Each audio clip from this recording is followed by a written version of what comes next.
ಕರುಣಾನಿಧಿಯಾದ ಅಲ್ಲಾಹನ ನಾಮದಿಂದ ನಾನು ಜಿಯಾಯ ಸದಸ್ಯೆ. ನಮ್ಮ ವಿಷಯ ಇಸ್ಲಾಂ ಧರ್ಮದಲ್ಲಿ ಮಹಿಳೆಯರ ಮಹತ್ವ.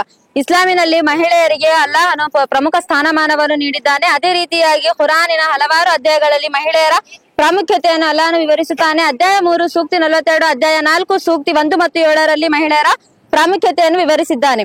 ಅದೇ ರೀತಿಯಾಗಿ ಮಹಿಳೆಯು ಸಮಾಜದ ಸದಸ್ಯೆಯನ್ನಾಗಿ ಅದರ ಜೊತೆಗೆ ಹಲವಾರು ಪಾತ್ರಗಳನ್ನು ನಿರ್ವಹಿಸುತ್ತಾಳೆ. ತಾಯಿಯಾಗಿ, ಸಹೋದರಿಯಾಗಿ, ಹೆಂಡತಿಯಾಗಿ, ಮಗಳಾಗಿ ಹಲವಾರು ಪಾತ್ರಗಳನ್ನು ನಿರ್ವಹಿಸುತ್ತಾಳೆ. ಮತ್ತು ಅಲ್ಲಾಹನು ಪಾತ್ರಗಳನ್ನು ನೀಡುವುದರ ಜೊತೆಗೆ ಮಹಿಳೆಯರಿಗೆ ತಮ್ಮದೇ ಆದ ಹಕ್ಕನ್ನು ನೀಡಿದ್ದಾನೆ. ಶಿಕ್ಷಣವನ್ನು ಪಡೆಯುವುದು ಪ್ರತಿಯೊಬ್ಬರ ಹಕ್ಕು.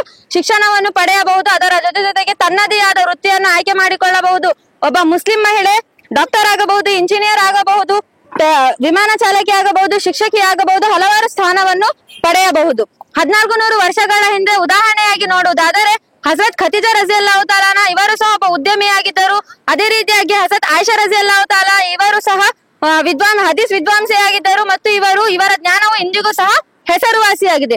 1400 ವರ್ಷಗಳ ಹಿಂದೆ ನೋಡುವುದಾದರೆ ಮಹಿಳೆಯರು ಕೇವಲ 4 ಗೋಡೆಯ ಮಧ್ಯದಲ್ಲಿ ಇರುತ್ತಿದ್ದರು. ಅವರಿಗೆ ಯಾವುದೇ ರೀತಿಯ ಸ್ವತಂತ್ರವಿರಲಿಲ್ಲ.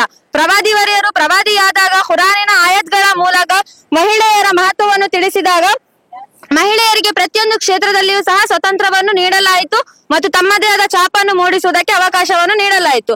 ಅದೇ ರೀತಿಯಾಗಿ 1400 ವರ್ಷಗಳ ಹಿಂದೆ ಯಾವ ಮನೆಯಲ್ಲಿ ಹೆಣ್ಣು ಮಗು ಜನಿಸುತ್ತದೆಯೋ ಆ ಮಗುವನ್ನು ಜೀವಂತವಾಗಿ ಭೂಮಿಯಲ್ಲಿ ಉಳುತ್ತಿದ್ದರು. ನಂತರ ಪ್ರವಾದಿವರಿಯರು ಪ್ರವಾದಿಯಾದಾಗ ಅಲ್ಲಾಹನ ಖುರಾನಿನ ಆಯತ್ಗಳು ಬಂದಾಗ ಅಲ್ಲಾಹನ ಸಂದೇಶವಾಹಕರಾದ ಪ್ರವಾದಿವರಿಯರು ಜನರಿಗೆ ತಿಳಿಸಿದರು, ಯಾವ ಮನೆಯಲ್ಲಿ ಹೆಣ್ಣು ಮಗು ಜನಿಸುತ್ತದೆಯೋ ಆ ಮಗುವನ್ನು ರೆಹಮತ್ ಎಂದು ಕರೆಯಿರಿ. ಅದೇ ರೀತಿಯಾಗಿ ಮೊನ್ನೆ ಬಂದಿರುವಂತಹ UPSC ಫಲಿತಾಂಶದಲ್ಲಿ ಅದಿಬಾ ಅನಮ್ ಎನ್ನುವವರು 142ನೇ ರ್ಯಾಂಕ್ ಅನ್ನು ಗಳಿಸಿದ್ದಾರೆ. ಇವರು ಮಹಾರಾಷ್ಟ್ರದ ಪ್ರಥಮ ಮುಸ್ಲಿಂ ಮಹಿಳೆ. ಅದೇ ರೀತಿಯಾಗಿ ಬುಷ್ರಾ ಮದೀನ್ ಎನ್ನುವವರು 16 ಗೋಲ್ಡ್ ಮೆಡಲ್ಗಳನ್ನು ಪಡೆದುಕೊಂಡಿದ್ದಾರೆ. ಇವರು ಸಹ ಒಬ್ಬ ಮುಸ್ಲಿಂ ಮಹಿಳೆ. ನಂತರ ಅಲ್ಲಾಹನು ಸಮ್ಮತಿಯ ಹಕ್ಕನ್ನು ನೀಡುತ್ತಾನೆ. ಒಬ್ಬ ಮಹಿಳೆಗೆ ಒತ್ತಾಯ ಪೂರ್ವಕವಾಗಿ ಮದುವೆಯನ್ನು ಮಾಡುವಂತಿಲ್ಲ. ಆ ಮಹಿಳೆಯ ಒಪ್ಪಿಗೆಯನ್ನು ಪಡೆದುಕೊಂಡೇ ಮದುವೆಯನ್ನು ಮಾಡಬೇಕು ಎಂದು.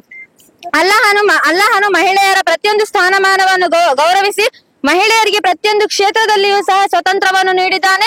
ತಮ್ಮದೇ ಆದ ಛಾಪನ್ನು ಮೂಡಿಸುವಂತಹ ಅವಕಾಶವನ್ನು ನೀಡಿದ್ದಾನೆ. ಒಟ್ಟಾರೆಯಾಗಿ ಇಸ್ಲಾಂ ಧರ್ಮದಲ್ಲಿ ಮುಸ್ಲಿಂ ಮಹಿಳೆಯರಿಗೆ ದಯೆ, ಪ್ರೀತಿ, ವಾತ್ಸಲ್ಯ, ಸ್ವತಂತ್ರವನ್ನು ನೀಡುವುದರ ಜೊತೆಗೆ ಸಮಾಜಕ್ಕೆ ಕೊಡುಗೆಯನ್ನು ನೀಡುವಂತಹ ಅವಕಾಶವನ್ನು ಸಹ ಅಲ್ಲಾಹನು ರೂಪಿಸಿಕೊಟ್ಟಿದ್ದಾನೆ. ನೀವು ನಮ್ಮ ಪ್ರದರ್ಶನವನ್ನು ಕಂಡು ನಮ್ಮ ಮಾತನ್ನು ಆರಿಸಿದ್ದಕ್ಕೆ ಧನ್ಯವಾದಗಳು.